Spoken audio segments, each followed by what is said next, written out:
ငွေကိုရေလိုသုံးနိုင်တဲ့ရန်ကုန်မြို့ပတ်စံနဲ့ရေလိုဝင်နေပြီဆိုတော့ဒီပတ်စံနဲ့ဘယ်မှာသွားဖြုံးကြ1950ရန်ကုန်တထေးတွေရဲ့ lifestyle ကအခုခေတ် line ပေါ် influencer တွေတောင် live မပြီးဘူးဆိုရုံမလားအခုခေတ်ရန်ကုန်မှာ shopping mall တွေပိုလို့ပေါက်နေပေမဲ့1950တုန်းကဘရင်တစုရဲ့ရှိအဲ့ဒါကတော့အခုမဟာဗဒုလပန်းချံတွေက A1A ပန်ရုံထုတ်နေရမှာဖွင့်ထားခဲ့တဲ့ Royal နဲ့ပုံမှုကြီးပေါ့အဲ့ဒီခေတ်ကရှစ်တောင်အားရှောင်းတာဒီနေရာကိုအရှိတိုင်း Havelock လို့တင်စားကြလန်ဒန်နာမည်ကြီး Havelock ဆိုင်ကြီးတော့ခန်းထားလို့ကျောင်းတကားကြီးကိုတွန်းဖွင့်ပြီးဝင်လိုက်တာနဲ့ရန်ကုန်ရဲ့အိုက်ဆက်ဆက်အပူချိန်ကပျောက်သွားလို့ညနေကျနေကြီးရဲ့ဘဝပန်းကအကြီးစားကြီးတွေကြောင့်ဒီလူကအေးစိတ်နေရမယ်အင်္ဂလန်ကတင်သွင်းတဲ့ရက်ကူလီဝင်ဝင်နဲ့စကော့တလန်သုံးမွေးတဲ့နဲ့နေနှာခေါင်းပေါ်မှာတင်းပြန့်နေလန်ဒန်မြို့လေကောင်ရောက်သွားတဲ့ feeling မျိုးဖြစ်သွားတယ်ဒီနေရာမှာဈေးဝယ်တာနိုင်ငံခြားသားတွေကြီးပဲတော့မဟုတ်စဘာရောင်းတော့ချမ်းသာလာတဲ့တထေးတွေအရာရှိကြီးတွေခေပညာတတ်တွေအကုန်လာကြသူတို့ပါဝဲကြဘာက51ဘောပင်ဆိုတာသူကောင်းခိုင်တိုင်းဝိုင်းရဲ့ခုံတစ်ခုဖြစ်ခဲ့တဲ့အချိန်အိုမီဂါနဲ့ Rolex နိုင်ပြီလေဆိုတာမြန်မာနိုင်ငံသားတွေကပတ်နေကြလက်ပတ်နိုင်ပြီအိမ်အဲကမ်းမှာတင်ထားမဲ့ Johnny Walker Whisky ပလင်းတွေအဲဒီခေတ်က supply chain ကတော့ share ပဲလန်ဒန်မှာပစ္စည်းတွေထွက်ရင်ရန်ကုန်ရောက်ဖို့ရပ်ပိုင်းပဲကြာရဖို့ခေတ်လို့ pre order တင်ပြီးတော့နားနေချီစောင့်လို့ဒီပတ်စံရှင်လည်းကဘာစင်းနေပစ္စည်းမှန်နေရန်ကုန်မှာချက်ချင်းဝယ်လို့ရတဲ့ခေတ်ဒါပေမဲ့ luxury ဆိုတာပစ္စည်းဝယ်တာတခုတည်းတော့မဟုတ်ဘူးကွာအဲ့အခါကရတဲ့ vibe ခံစားမှုခင်ဗျားတို့စာအုပ်တွေနဲ့ရင်းနှီးတဲ့လူမျိုးဆိုရင်ပေါ်လာတဲ့စတူနာတဲ့စတော့ဖတ်မှုကြမှာတင်အဲ့ဒီခေတ် brand ရဲ့ vibe ကတကယ်ကိုမိုက်လုံးလာရစနေတနင်္ဂနွေရောက်ပြီဆိုရင်ရန်ကုန်မြို့ရဲ့ကားကောင်းနေတိုက်ကဆန်သွေးပတ်ကိုဥလှဲ့ကုန်ကြ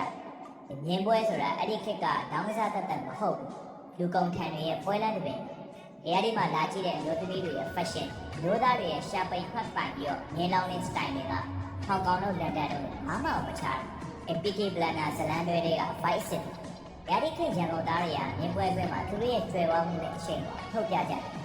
်နေဝင်သွားလို့ဗိုက်စားလာပဲသွားမယ် restaurant hotel မှာ high tea သွားတောက်လာ continental မှာဓမကြီးကိန်းပေါ်သွားစားမလားရွေးချယ်ကြတယ်အများကြီးညဘက်ဆိုရင် Green Hotel လိုနေရာမျိုးတွေမှာ ballroom dancing ကပွဲရှိတယ်အမေရိကန်နဲ့ဥရောပ jazz guitar အဖွဲ့လာကြည့်ရင်လက်မှတ်မရလောက်အောင်စီပါရန်ကုန်သားတွေကတန်ဖိုးကြီးဝတ်စုံတွေဝတ်ပြီးတော့ကပွဲခန်းမာတွေမှာခြေလန်းတွတ်နဲ့ကနေကြတာမြင်အောင်ကြည့်လိုက်အခုခေတ်ကျွန်တော်တို့ဒီလို fight မျိုးကိုရန်ကုန်မှာပြန်ခန်းစားဖို့လွယ်တော့ဘူးဗျပြောချင်တာကရန်ကုန်သူရန်ကုန်သားတွေ lifestyle ကအနောက်တိုင်းနေချင်းမှကြားနိုင်ခဲ့ပတ်စံရှိအောင်နဲ့ဒီလိုနေလို့မရ taste ရှိမှပဲရ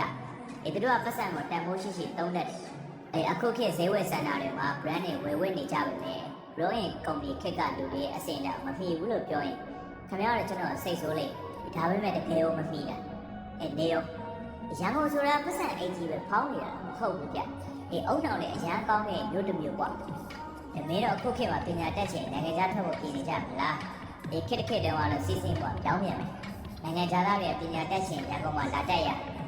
1950ပြည်လုံးနှစ်တွေအကြီးပတိလမ်းမကြီးကိုတက်လိုက်တာလေဒီလူကအစပြောင်းသွားတယ်လို့ခံစားရတယ်ရတာ Rangoon University ပဲဒီခေတ်ကဒီနေရာကိုရှေ့တော်အာရှရဲ့ Harvard ဒါမှမဟုတ် Oxford of the East လို့တင်စားကြတယ်ရန်ကုန်တက္ကသိုလ်ကပေးတဲ့ပွဲလမ်းမတစ်ခုကအင်္ဂလန်ကပေးတဲ့ပွဲအဆင့်နဲ့အတူတူပဲဒန်းလိုအတိမတ်ပြုခံရတယ်ဒါကြောင့်ပဲထိုင်းမလေးရှားနဲ့စင်ကာပူကတထေးသားသမီးတွေကလန်ဒန်ပြည်သွားကြအောင်လို့ရန်ကုန်မှာပွဲရရင်ရပြည့်စုံပြီးဆိုပြီးတော့ဒီနိုင်ငံမှာပဲလာပြီးတော့ပညာသင်ကြတယ်အကြောင်းဝင်းထဲမှာနိုင်ငံခြားသားကျောင်းသားကျောင်းသူတွေနဲ့စီကားနေတယ်တကယ် international hub ကြီးပဲဒီစာသင်ခန်းလေးကိုဝင်ကြည့်လိုက်စင်မြဲပေါ်မှာစာသင်နေတာ Oxford နဲ့ Cambridge စင်ပါမောက္ခကြီးဒီလိုတကယ်တော်တဲ့ဆရာကြီးတွေနဲ့သင်ရတဲ့ကျောင်းသားတွေရဲ့အင်္ဂလိပ်စာအခြေသွေးရဒီနေ့ခေတ် international school တက်နိုင်လို့ဖေးချဲနေတဲ့ TikTok က Crooked Wannabe လေးရဲ့ထက်တော့အများကြီးတာgrammar မှန်ရုံနဲ့မဟုတ် accession ကအစ French English အတိုင်းတိကျပြတ်သားတယ်နိုင်ငံခြားသားတွေနဲ့စကားပြောရင်တော့ရန်ကုန်ကျောင်းထွက်မှတိတာလုံးလို့လေးစားခံရဖြစ်ပေါ်ဒါပေမဲ့တက္ကသိုလ်ဆိုတာစာသင်ခန်းတက်တယ်မဟုတ်ဘူးတဲ့ lifestyle ဆိုလည်းဟုတ်တယ်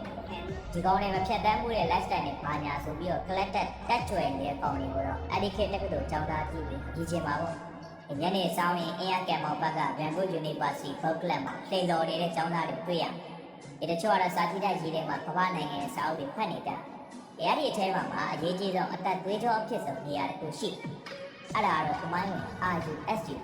ရန်ကုန်တက္ကသိုလ်ကျောင်းသားများသမဂ္ဂအစားအုံဒီနေရာကနိုင်ငံရေးခေါင်းဆောင်တောင်းတွေကိုဝှေ့ထုတ်ပြီးနေရာတယ်သမဂ္ဂကန်တင်းမှာလက်ဖေးတောင်းရင်လောက်ကြတယ်နိုင်ငံရဲ့ဒီဘိတ်တွေကိုညနားထောင်လိုက်ပါဇက်အဟောင်းသားဖြစ်တော့ သူတို့ဆွေးနွေးကြတာရက်ကွက်တဲ့ရန်ဖြစ်တယ်လို့ဆဲဆိုညှင်းခုန်နေကြတယ်မဟုတ်ဂျတနာရဲ့အသွေးခေါ်တွေကမ္ဘာအမြင်တွေနဲ့အချက်တက်ကြောင်ညှင်းခုန်ကြတယ်ကျောင်းသားဆိုတာစာချက်တဲ့ချက်တူတွေမဟုတ်ဘူးတိုင်းမြေကန်မှာပုံဖော်မဲ့ပညာတတ်ခေါင်းဆောင်တွေဆိုတာဒီလူတွေရဲ့အမူအရာတွေအသက်တွေပြ1962ခုနှစ်ဧပြီလမှာစင်ကာပူဝန်ကြီးချုပ်လီကွမ်ယူရန်ကုန်တက္ကသိုလ်ရောက်လာခဲ့ဘူးလေအခမ်းအနားထဲဝါတဲ့ပွဲနေသပင်ခမ်းမကြီးစိတ်လန်းနေတဲ့တစ်ပင်တန်းတွေနဲ့ကျောင်းသားတွေရဲ့အရေးချင်းကိုမြင်တော့သူတက်ပြေးချပြီးတော့ဝန်ခံခဲ့ရတယ်ဆိုတဲ့စကားတစ်ခုရှိငါတို့စင်ကာပူကကျောင်းနေရရန်ကုန်တက္ကသိုလ်ခြေပြောင်းလာမိပါလားတဲ့ကဲစဉ်းစားလာကြည့်ပြီးတော့ဒီနေ့အာရှကြားဖြစ်နေတဲ့စင်ကာပူကအားကြခဲ့ရတဲ့ပညာရေးအရှိန်ကငါတို့စီမှာရှိခဲ့ဘူးကဲ